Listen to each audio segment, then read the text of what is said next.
Y le damos la bienvenida una vez más aquí en nuestro ministerio El Talmid y también en este programa televisivo en El Talmid, donde estamos predicando la palabra del Señor, ¿ves? Continuamente, versículo por versículo, frase por frase y sí, algunas veces palabra por palabra, con el propósito singular de profundizarnos en los detalles de la palabra para ser un mejor reflejo de la persona de Jesucristo. Le damos la bienvenida y conforme a la palabra del Señor, en 1 Juan capítulo 2 versículo 6, el que dice que permanece en él debe andar como él anduvo. Note bien conmigo que hoy día comenzamos una nueva sección de escritura donde estamos estudiando en Mateo capítulo 8 versículo 18 hasta 22. Mateo capítulo 8 versículo 18 hasta 22. Aquí el tema principalmente es que Jesús está atrayendo a la gente y él va ahora a enseñar sobre el precio verdadero del discipulado. El precio verdadero del discipulado. Porque las iglesias hoy en día están llenas de un montón de religiosos. No son creyentes, seguidores verdaderos del Señor. Están enamorados con la idea de Jesús. Están enamorados con la idea que un día van a entrar en el paraíso. Pero seguirle y tener comunión con Él verdaderamente y encomendar su vida a Él totalmente, eso está muy ajeno, muy alejado de mucha gente que van a las iglesias hoy en día. Queremos entrar en esta sección de escritura hablando que Jesús está atrayendo a la gente y luego, perdón, Él está llevando a cabo este tema, que cuál es el precio verdadero del discipulado. Vamos a abrir nuestras Biblias en Mateo capítulo 8 y vamos a ver versículo 18 hasta 22, por favor. Mateo capítulo 18, versículo 18 hasta 22, dice: viendo Jesús una multitud a su alrededor, dio orden de pasar al otro lado. Y un escriba se le acercó y le dijo: Maestro, te seguiré a donde quiera que vayas. Y Jesús le dijo, las zorras tienen madrigueras y las aves del cielo nidos, pero el Hijo del Hombre no tiene dónde recostar la cabeza. Otro de los discípulos dijeron: Señor, permíteme que vaya primero y entierre a mi padre. Pero Jesús dijo: sígueme y deja que los muertos entierran a sus muertos. Escuche bien, estas son las palabras textuales de la palabra del Señor de la Biblia. Note lo que está sucediendo aquí. Ahora, antes de hacer eso, guarde su lugar aquí en Mateo capítulo 18 y vamos a San Lucas capítulo 9. San Lucas capítulo 9. Vamos a San Lucas capítulo 9, por favor, y vamos a leer aquí en San Lucas capítulo 9. Y vamos a fíjate lo que dice versículos 57 hasta 62. San Lucas capítulo 9, versículos 57 hasta 62 dice: y mientras ellos iban por el camino, uno le dijo: te seguiré a donde quiera que vayas. Y Jesús le dijo: las zorras tienen madrigueras y las aves del cielo nidos, pero el Hijo del Hombre no tiene dónde recostar su cabeza. Y otro le dijo: sígueme. Pero él dijo: Señor, permíteme que vaya primero a enterrar a mi padre. Mas él le dijo en versículo 60: deja que los muertos entierren a sus muertos, pero tú ve y anuncia por todas partes el reino de Dios. También otro le dijo: te seguiré, Señor, pero primero permíteme despedirme de los de mi casa. Pero Jesús le dijo: nadie que después de poner la mano en el arado mira atrás es apto para el reino de Dios. Quiero que vea conmigo, por favor, que aquí Jesús, obviamente, por supuesto, está atrayendo a la gente. Y fue tan grande su impacto sobre el mundo que la historia humana cuenta sus años por la fecha del nacimiento y de la muerte de Cristo. AC, antes de Cristo, ¿no? DC, Anno Domino, que en el año del Señor, ¿no? Note bien, Jesús dijo: y yo soy y soy, y dijo: y soy levantado, y si soy levantado de la tierra, atraeré a todo a mí mismo, conforme a Juan capítulo 12, versículo 32. El impacto del Señor Jesús, el impacto del Hijo de Dios, el impacto del Mesías fue tan grande que hasta la fecha, escuche bien, hasta la fecha por toda parte del mundo, ¿no? Nosotros reconocemos el nacimiento y la muerte de Jesucristo a través de cómo nosotros anunciamos y reconocemos oficialmente las fechas, ¿no? antes de Cristo y después de Cristo. Fue tan grande el impacto que él tuvo sobre el mundo. Lo que vamos a hacer aquí, en Mateo 18, versículo 18 hasta 22, y acabamos de leer en San Lucas capítulo 9, versículo 57 hasta 62. Quiero que vea conmigo que lo que vamos a hacer aquí, vamos a dividir esta sección de escritura en tres puntos principales. Punto número 1, ¿no? La multitud fue atraída. La multitud fue atraída. Eso está en versículo 18. ¿Qué significa eso? Punto número 2. ¿Ves? El erudito fue atraído. El erudito fue atraído. Eso está en versículo 19. Y punto número 3. El discípulo promedio fue atraído. El discípulo promedio común y corriente fue atraído. Eso está en versículo 21 hasta 22. Ahora quiero que usted note. Muchos dicen, Señor, Señor, te amo. Señor, Señor, sigo hasta los últimos fines de la tierra contigo. Señor, Señor, esto, Señor, Señor, lo otro. Y muy pocos cumplen con su palabra. Muy pocos cumplen con su palabra. Y me atrevo a decir, escuchen bien, que así están las iglesias. Muchos están dentro de las iglesias igualito. Mucha palabra y muy poco caminar. Vamos a comenzar este estudio, esta aventura, esta nueva sección, comenzando con versículo 18. Dice, y viendo Jesús una multitud a su alrededor, dio orden de pasar al otro lado. Ahora, note que cuando Cristo estaba en la tierra caminando, siempre había una multitud, pero con la multitud había una respuesta a la necesidad del pueblo. Y la multitud fue atraída a Jesús por distintas razones. Note que la multitud se reunió junto a Jesús. ¿Por qué? Porque ellos tenían desesperantes necesidades. Vamos a ser bien honesto y bien claro aquí. La única razón por que la mayor parte, y eran miles de ellos que se acercaban a Jesús, es porque tenían necesidades desesperantes, ¿no? Y Él estaba supliendo sus necesidades partiendo de la profunda compasión de su corazón. El pueblo siempre quiere pedir, dame. Y cuando tú dejas de darle a ellos, ellos te abandonan y buscan a otro títere que ellos pueden manipular, ¿ves? Llorar con sus lágrimas de crocodilos, ¿no? Y expresar sus palabras, sus sentimientos, porque al fin de todo, cuando se aplaca el polvo, se vaporiza el humo, ellos solamente quieren lo que ellos quieren.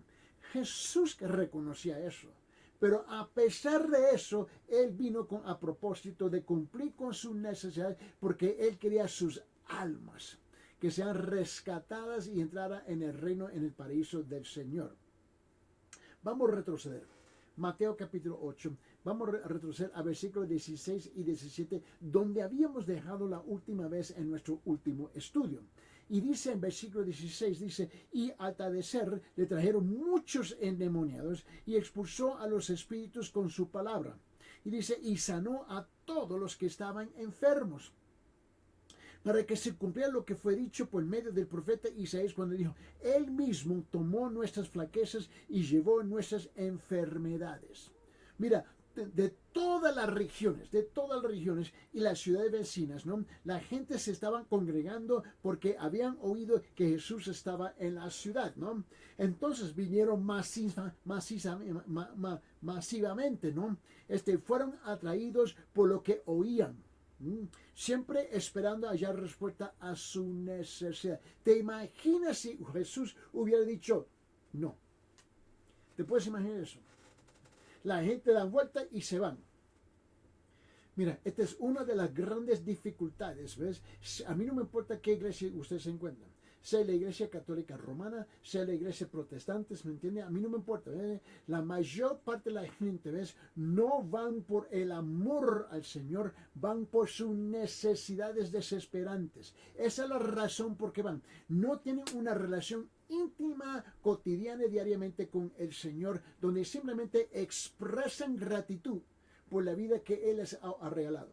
siempre se acercan cuando tienen una necesidad. Y cuando no tienen una necesidad es desesperante, se alejan y caminan por sus propios caminos conforme a sus propios criterios, propios méritos y propios pensamientos. Mira bien. Tú tienes que ver. Piensa esto conmigo.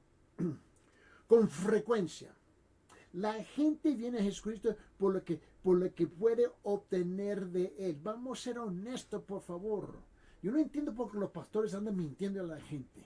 Por favor, diga la verdad. Tú tienes que reconocer la realidad de la situación que está enfrente de ti. Así está la mayor parte de los creyentes. Así están la mayor parte de los miembros de las iglesias.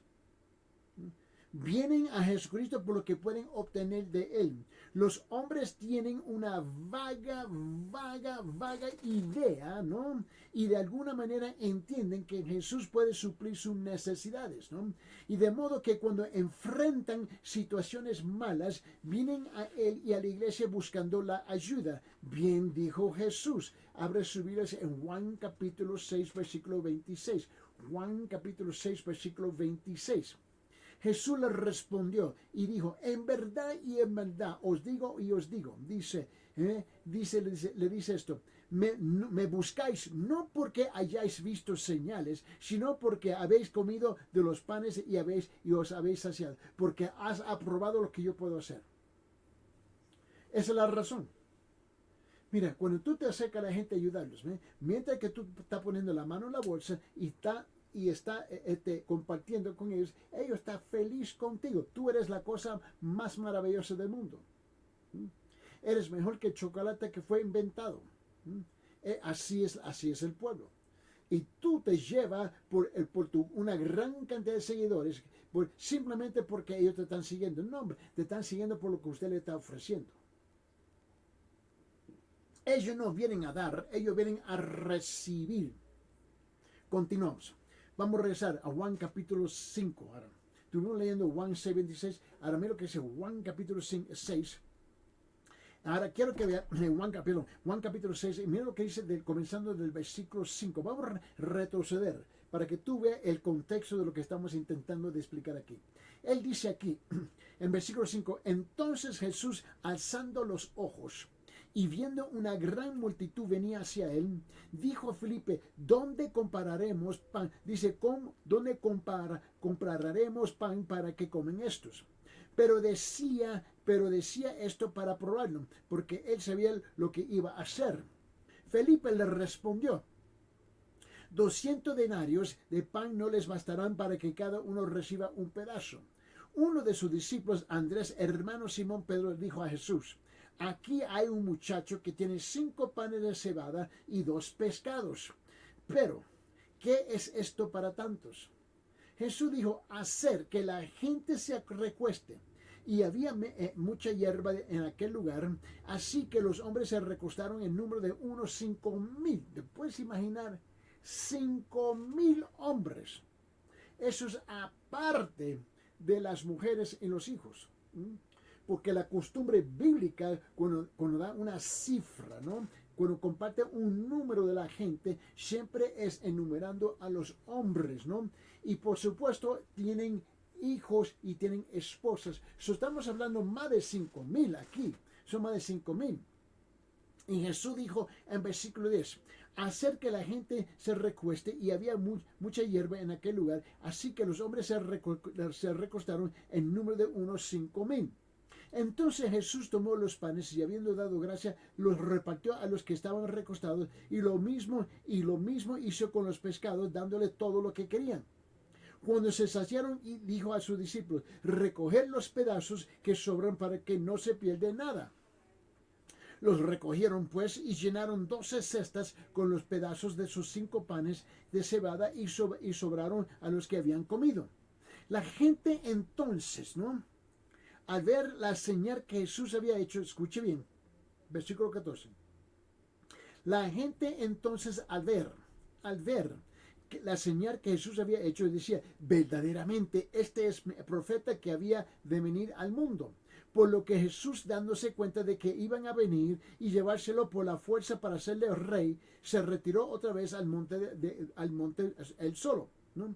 Y al atardecer sus discípulos descendieron al mar. y subiendo en una barca se dirigieron al otro lado del mar hacia el Capernaum. Ya había oscurecido y Jesús todavía no había venido a ello. El mar estaba agitado porque soplaba un fuerte viento. Cuando habían remado unos 25 o 30 estadios, vieron a Jesús caminando sobre el mar y acercándose a la barca y se asustaron. Por supuesto que sí. Pero él le dijo, yo soy, no temáis. Entonces ellos querían recibirle en la barca y inmediatamente la barca llegó a la tierra a donde iban. Al día siguiente la multitud que había quedado al otro lado del mar se dio cuenta de que allí no había más que una barca y que Jesús no había entrado en ella con sus discípulos, sino que sus discípulos se habían ido solos. Y vinieron otras barcas de Tiberias cerca del lugar donde habían comido el pan después de que el Señor había dado gracias. Por tanto, versículo 24, por tanto, cuando la gente vio que Jesús no estaba allí, ni tampoco sus discípulos, subieron a la barca y se fueron al Capernaum buscando a Jesús. Porque ellos estaban, ¿por qué tú crees que lo estaban siguiendo? Porque querían más y más que sus necesidades sean suplidas, ¿no? Y ahora lo que dice el versículo 25. Versículo 25 dice, y cuando le hallaron al otro lado del mar, dijeron, Rabí, ¿cuándo llegaste acá? Jesús les respondió, en verdad os digo, me buscáis no porque hayáis visto señales, sino porque habéis comido los panes y habéis saciado. La única razón por que tú me sigues es por lo que yo te he dado. Esa es la única razón. Ahí está mira, aquí hay una tremenda definición. Un buen cuadro muy pintado en detallado, ¿ves? De la mayor parte de aquellos que van a la iglesia. Andan buscando solamente lo que quieren del Señor. No andan buscando para servirle, para amarlo, abrazarlo, adorarlo, simplemente porque Él es el Mesías, Él es el Salvador, Él es el Hijo de Dios. No. Ellos van simplemente porque ellos quieren más y más y más. El egocentrismo, ¿no? Es lo que domina el corazón de muchos en el mundo y muchos que están dentro de las iglesias igual. Aquí piense conmigo. Hay varios motivos por lo que la multitud es atraída a Jesús. Hay varios motivos por los que la multitud es atraída a Jesús. A ver si usted mismo se puede identificar aquí. 1. Algunos se complacen en lo que ven. Vidas son cambiadas para bien. La gente es ayudada. ¿Ves? El ministerio es para el bien público. Abundan las buenas obras. Algunas personas no concuerdan con lo que se hace, al menos en espíritu. Están totalmente dispuestos a ser identificados con este tipo de movimiento. Algunos, punto 2, profesan a Cristo y pertenecen a una iglesia simplemente por la imagen y la posición social que ello implica. Mira, profesar a Cristo, confesar a Cristo, aun cuando uno lo hace oculto y silenciosamente abre puertas.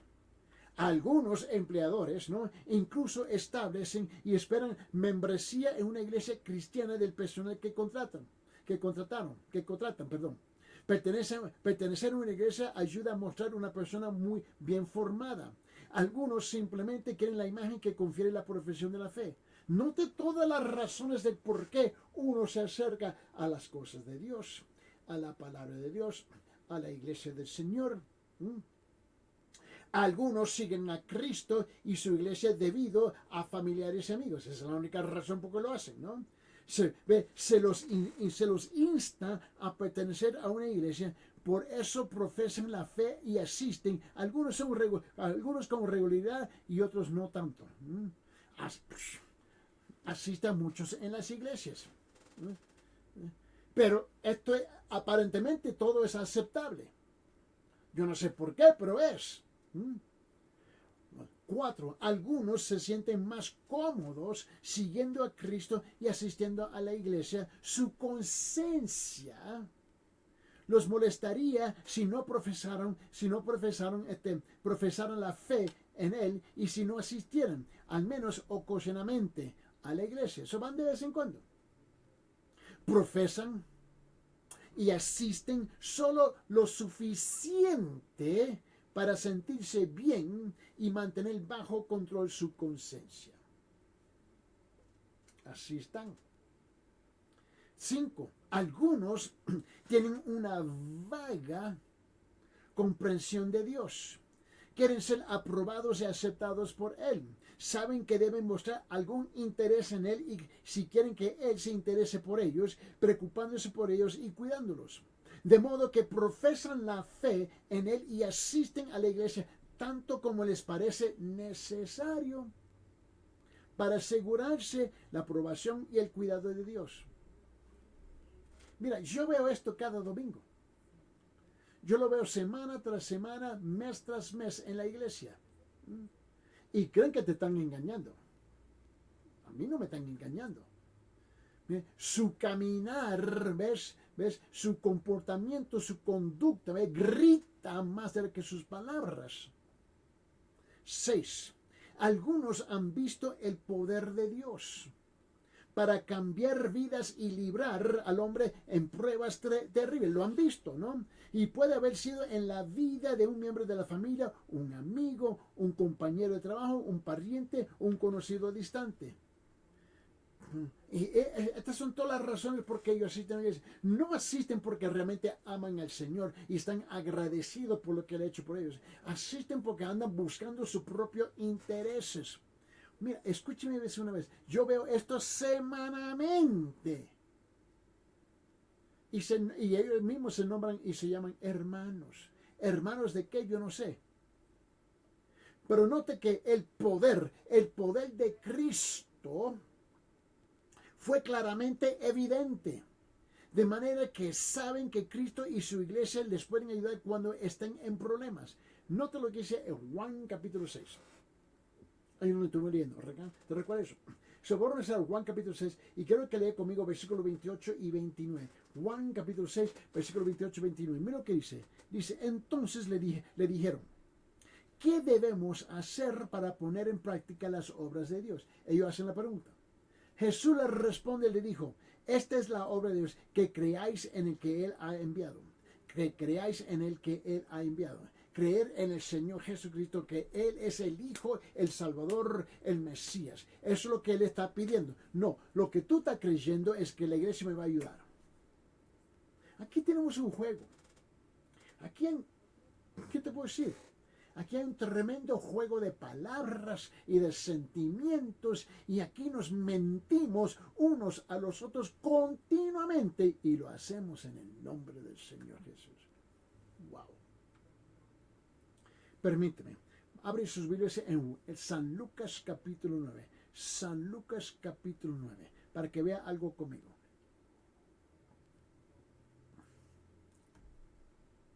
Porque te recuerda que el tema principal aquí es que Jesús atrae a la gente y Él está hablando de el precio del verdadero discipulado, el precio del verdadero discipulado. Y si somos honestos, la mayor parte de la gente que están sintonizando en este momentito a través de la pantalla, a la distancia de mi vista, en la televisión o a la distancia de mi voz en las emisoras, en la radio, no están dispuestos a pagar el precio. No están. Están jugando un juego religioso. Y creen que están engañando al pastor y creen que están engañando al Señor. Tú no estás engañando a nadie.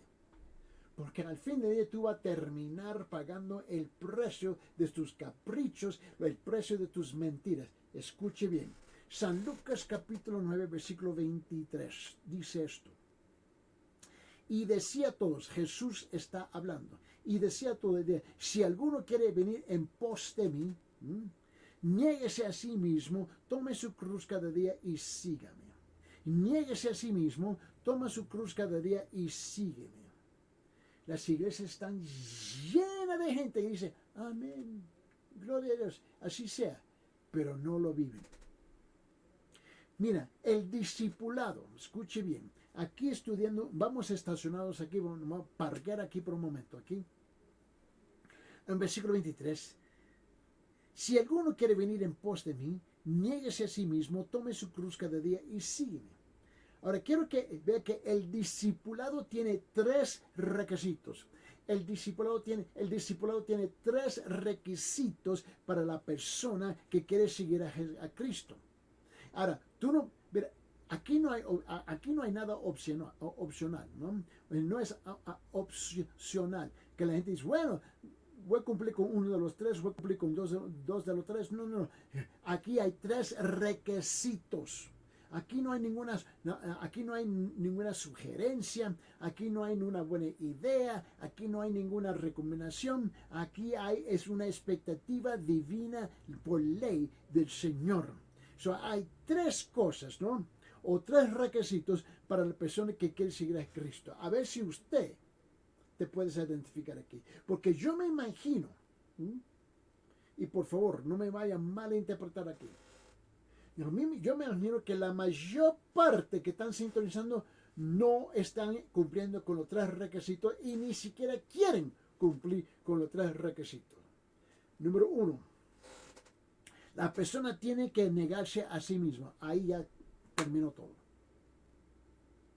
Número uno, la persona tiene que negarse a sí mismo. El hombre tiene la tendencia, ¿no?, de ser indulgente consigo mismo y hacer exactamente lo que le place, ¿no? Pero el creyente no debe ser indulgente consigo mismo, con su confort y con su comodidad. Porque eso es lo que quiere. La mayor parte de la gente está más interesada con su confort y su comodidad, ¿no? Con sus desengaños y tentaciones, con sus complots y sus intrigas, ¿no? Con su orgullo y actancia, con sus reacciones y su perturbación. El creyente debe negarse a sí mismo mediante la disciplina, ¿no?, y el control de amar y cuidar de otros, sacrificarse y dar y ayudar a ministrar.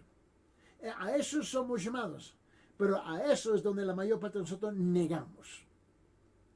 La segunda cosa es que la persona tiene que tomar su cruz y tomarlo todos los días. Ahora, mira ¿por qué significa eso? Tomar su cruz, ¿no? Y dice, tomar su cruz, ¿no? Y cada día, y seguirlo. Mira lo que dice otra vez. Lucas capítulo 9, versículo 23. San Lucas 9, 23 dice, y decía a todos, Jesús está hablando, si alguno quiere venir en pos de mí, niéguese a sí mismo, tome su cruz cada día y sígueme. Ahora, ¿qué significa esto? La cruz y el discipulado. ¿Qué significa eso? ¿No? En el tiempo de Jesús, la gente sabía lo que significaba tomar la cruz. Hoy en día no tenemos la menor idea. Hoy en día estamos completamente desconectados de lo que significa eso. Pero en el tiempo del Señor, la gente sabía exactamente lo que significaba precisamente cuando Él dijo, toma su cruz cada día. Mira, ellos estaban acostumbrados, porque Jesús se estaba dirigiendo a los judíos en ese entonces. Ellos veían a numerosos criminales llevando su cruz al lugar de su ejecución y presenciaban numerosas ejecuciones, algunas de ellas incluso a la orilla de los caminos que entraban y salían de las ciudades. Ellos estaban, casi era diario que ellos podían ver a la gente. Cuando alguien dice tome su cruz, ya sabía que él estaba cargando el instrumento de su propia muerte. Cuando Jesús dijo, te puedes imaginar que lo dejó a ellos en shock, porque ese era el único entendimiento que ellos tenían. Es cargar la cruz era ir a su propia muerte y cargar su propia herramienta que te iba a matar. Mira, quiero también que tú comprendas algo. ¿Qué es lo que la cruz no significa? ¿Qué es lo que no significa? La cruz no significa llevar meramente la propia dificultad de la vida, ¿no? Como puede ser la escasa salud, o ser víctima de abusos, el desempleo, que tenga padres inválidos, o un cónyuge, un esposo o esposa incrédulo, o un hijo extraviado. Ese no es llevando la cruz. Pero tú escuchas mucha gente que así hablan, estoy llevando mi cruz. No, hombre, ese no es la cruz. La cruz siempre es un instrumento de muerte, no simplemente un objeto para llevar y cargar. Note que el cristiano debe morir, escúcheme, el cristiano debe morir mentalmente y activamente. Él debe negarse diariamente a sí mismo, debe dejar que la mente de Cristo llene sus pensamientos cada día, debe humillarse cada día al punto de la muerte. Permíteme ilustrarlo. Abre su Biblia en Filipenses en capítulo 2. Y en Filipenses capítulo 2, quiero que vea versículos 5, 6, 7 y 8. Pues repito, Filipenses capítulo 2, versículos 5 al 8. Vamos a leer juntos. Mira lo que dice. Dice, haya pues, en versículo 5, haya pues en vosotros esta actitud que hubo también en Cristo Jesús, el cual, aunque existía en forma de Dios, no consideró ser igual a Dios como algo que aferrarse, sino que se despojó a sí mismo, tomando forma de siervo, haciéndose semejante a los hombres. Versículo 8, y hallándose en forma de hombre, se humilló a sí mismo, la persona de Jesús, haciéndose obediente hasta la muerte de cruz y la muerte de cruz. ¿Está usted dispuesto a vivir así? Y yo te digo que la mayor parte de los creyentes dice, amén, aleluya. Pero cuando llega el momento dado, dan vuelta y siguen caminando. Abra resumidos en 2 de Corintios capítulo 10. 2 de Corintios capítulo 10, versículo 3, 4 y 5. Repito, 2 Corintios capítulo 10, versículo 3 a 5. Escuche lo que dice el versículo 3. Dice, pues aunque andamos en la carne, en este cuerpo humano, no luchamos según la carne. ¿Por qué? Porque las almas de nuestra contienda no son carnales, sino poderosas en Dios para la destrucción de fortalezas, destruyendo especulaciones. Destruyéndose especulaciones y todo razonamiento altivo que se levanta contra el conocimiento de Dios, y poniendo todo pensamiento en cautiverio a la obediencia de Cristo. Perdón. En otra palabra, el creyente debe dar muerte a la voluntad. ¿Me escucharon? El creyente debe dar muerte a la voluntad, a su voluntad, debe dar muerte a sus deseos, debe dar muerte a sus necesidades, debe dar muerte a sus ambiciones. En cambio, debe seguir a Jesús y hacer su voluntad durante todo el día. Si cuando tú cumples con la voluntad del Padre Celestial, Él te ayuda a ti, ¿ves?, en cómo vivir una vida, ¿ves?, exitosa caminando en el Señor Jesucristo. Y note que esto no es una conducta negativa o pasiva. ¿Me está escuchando? No es negativa o pasiva. Requiere algo completamente diferente. Requiere un comportamiento positivo, requiere un comportamiento activo de la voluntad, de negación del ego y de tomar la propia cruz de seguir a Cristo. Para morir al ego, la persona tiene que actuar y trabajar y ocuparse, ser diligente, constante y paciente en las cosas del Señor. Ahora, si tú entiendes lo que está diciendo aquí, vamos a regresar a Mateo capítulo 8, versículo 18 y 19. Mateo capítulo 18. Y note bien conmigo, 19 y 20. ¿no? Ahora vamos a llegar al segundo punto aquí. Hablando de la negación propia, el discipulado. Ahora el erudito, el gran cabezón intelectual, se le acerca al Señor, ¿no? El erudito fue atraído a Jesús. Mira lo que dice aquí, y estoy hablando del escriba, estoy hablando del religioso. En Mateo 8, versículo 19 y 20 dice, y un escriba se le acercó y le dijo, maestro, te seguiré a donde quiera que vayas. Ay, caray. Qué mentiroso. Como muchos, igualito que me están escuchando en la radio ahorita.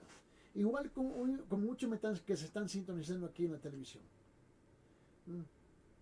Maestro, Versículo 19.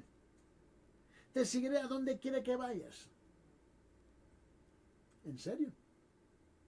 Versículo 20. Jesús le dijo, las zorras tienen madrigueras y las aves del cielo nidos, pero el Hijo del Hombre no tiene dónde recostar la cabeza. Y yo, ¿qué? ¿Qué dijo?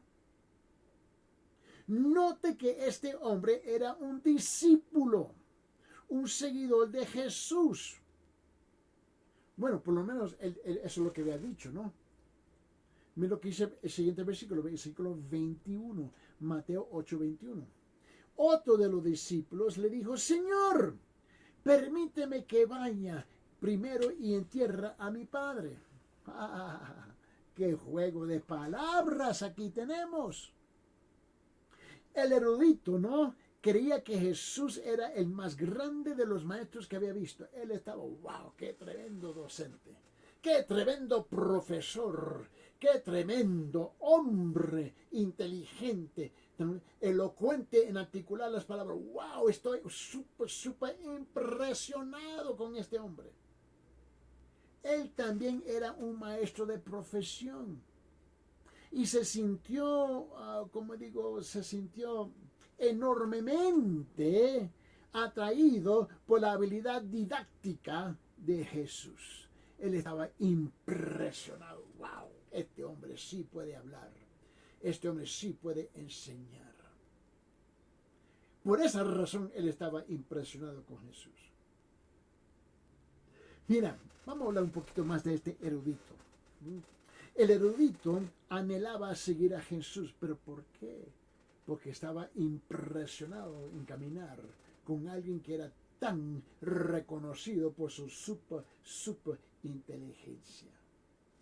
La profundidad de su deseo era por demás inusual, porque había un constante conflicto entre Jesús y los colegas profesionales del erudito. ¿Por qué este erudito le estaba siguiendo a Jesús? Nos deja a nosotros patinando. Porque él sabía que Jesús tenía un conflicto grande con los otros religiosos eruditos. Ahora, piensa bien en el Señor Jesús por un momento conmigo, por favor. Jesús rechazaba a las tradiciones legalistas, ¿no? De los escribas y los otros religiosos. Él se oponía, estoy hablando de Jesús, se oponía enérgicamente a ellos. Con todo su ser, él se ponía en contra de ellos. Lo expresaba en términos inequívocos, ¿no? Condenándolos con un lenguaje que solo Dios mismo, que solamente Dios mismo se atrevería a usar. Mira, él no montaba la lengua. Y este erudito estaba atraído a Jesús, mientras que todos sus colegas estaban en contra de Jesús. ¿Cuál era el motivo en su cabeza de por qué él estaba tan atraído a Jesús? Mira, permíteme.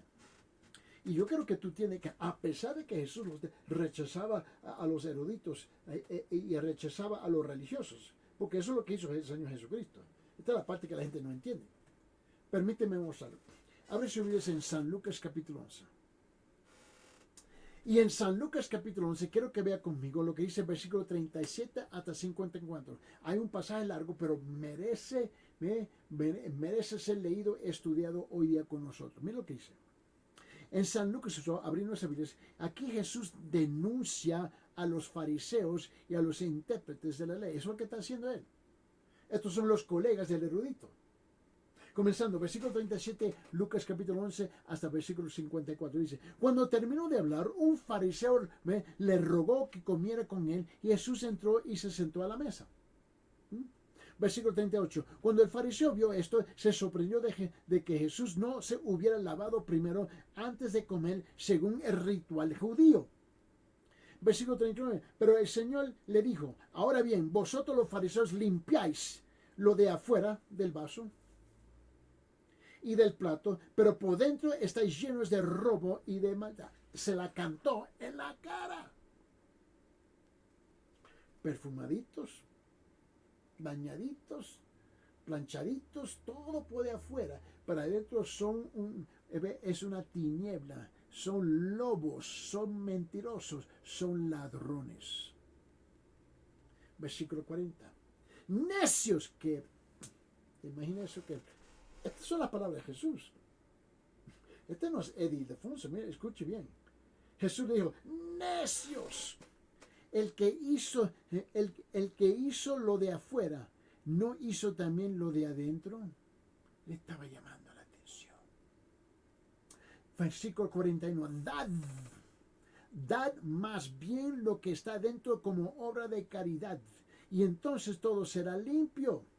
Mas hay de vosotros, fariseos, wow, porque pagáis el diezmo de la menta y la ruda y toda clase de hortaliza, y sin embargo pasáis por alto la justicia y el amor de Dios, pero esto es lo que debáis haber practicado sin descuidar lo otro. Ustedes son hipócritas. Mira, no era difícil que entender. Jesús le estaba hablando claramente, directamente, de cara a cara, de bigote a bigote, de panza a panza. Le estaba hablando directo. No había una forma como malinterpretarlo.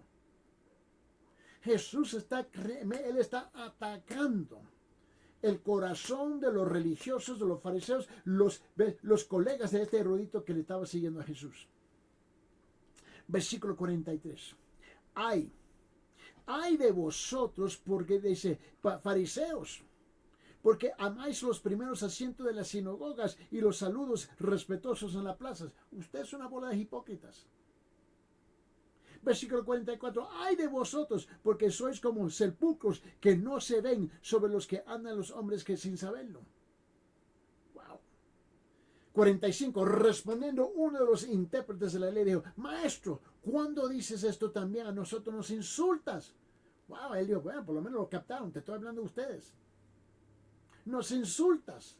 ¿Por qué? Porque este hombre reconocía que estaba hablando de él, pero directo. Aquí no había ningún malinterpretación. Bien. 46, él le dijo, hay también de vosotros intérpretes de la ley, porque cargáis a los hombres con cargas difíciles de llevar, y vosotros ni siquiera, wow, tocáis, mira lo que dice, ni siquiera tocáis la carga con uno de vuestros dedos. Usted ven que está cargado y ni levanta un dedo para ayudarlo. 47. Ay de vosotros, porque edificáis los sepulcros de los profetas, y fueron vuestros padres quienes los mataron. Los religiosos antes de ustedes lo mataron, igual como ustedes me van a matar. De modo, versículo 48, de modo que sois testigos y aprobáis las acciones de vuestros padres, porque ellos los mataron y vosotros edificáis sus sepulcros. Por favor, más claro no puede ser. Miren lo que le está diciendo directamente en la cara. Versículo 49. Por eso la sabiduría de Dios también dijo, les enviaré profetas y apóstoles, y de ellos mataron a algunos y persiguieron a otros. Es lo que van a hacer ustedes. 50. ¿Para qué? Para que la sangre de todos los profetas derramada desde la fundación del mundo se le cargue a esta generación sobre la cabeza de ustedes. Versículo 51. Desde la sangre de Abel hasta la sangre de Zacarías, que pereció, dice que pereció entre el altar y la casa de Dios, si os digo que le será cargada a esta generación. Ustedes son culpables igual. Versículo 52. ¡Ay de vosotros, intérpretes de la ley! Porque habéis quitado la llave del conocimiento. Vosotros mismos no, mira lo que dice, vosotros mismos no entrasteis, y a los que estaban entrando los impediste. Nunca entraron en la verdad, y impide a los demás entrar en la verdad por su religiosidad, por sus protocolos, sermones y rituales. En cuanto yo no voy a aceptar, pero tú impide a los demás entrar en la verdad. Mira, no hay manera como no entender lo que ellos no entendieron. Seguro sí que ellos sí entendieron que él estaba hablando directamente a la cara de ellos, como te acabo de decir. Mira, de bigote a bigote, de panza a panza le estaba hablando a ellos. De frente. versículo 53.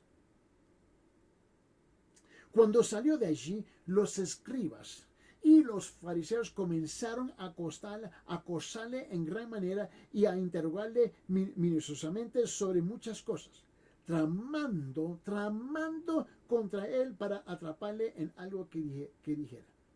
Ellos están buscando cómo es que lo podemos condenar. Porque el religioso esencialmente ve, mi religión es superior.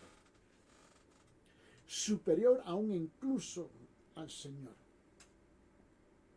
Vamos a rezar Mateo capítulo 8. Mateo capítulo 8.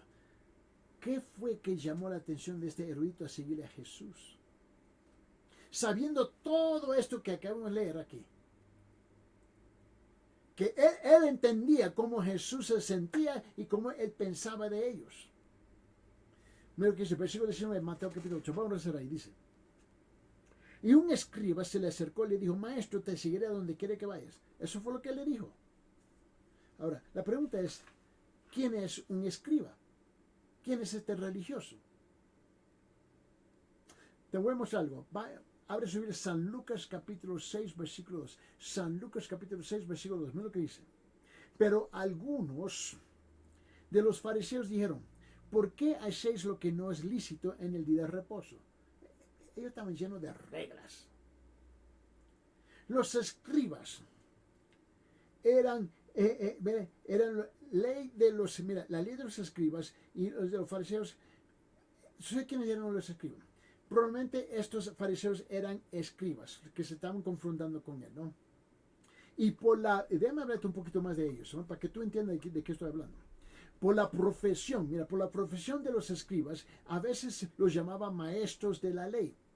Eran los hombres más devotos a la religión de la historia, ¿no? Y pertenecían a la secta de los fariseos. Pero no todo fariseo era escriba. El escriba era más erudito, ¿no? Más educado que el fariseo promedio. Ahora, ellos tenían dos funciones primordiales. Número uno, los escribas copiaban la ley escrita. Las escrituras del Antiguo Testamento, ¿no? Eran muy estrictos, ¿no? En su función de copistas, ¿no? Contando meticulosamente cada letra de cada palabra, ¿no? Esta exactitud era necesaria porque Dios mismo había dado a la nación judía la ley escrita. Por eso, la ley no era solamente la palabra de Dios, era lo más grandioso en la vida de la nación judía.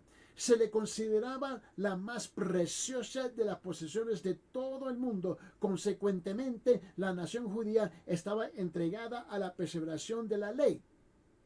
Para un judío joven, no había profesión mayor que la del escriba.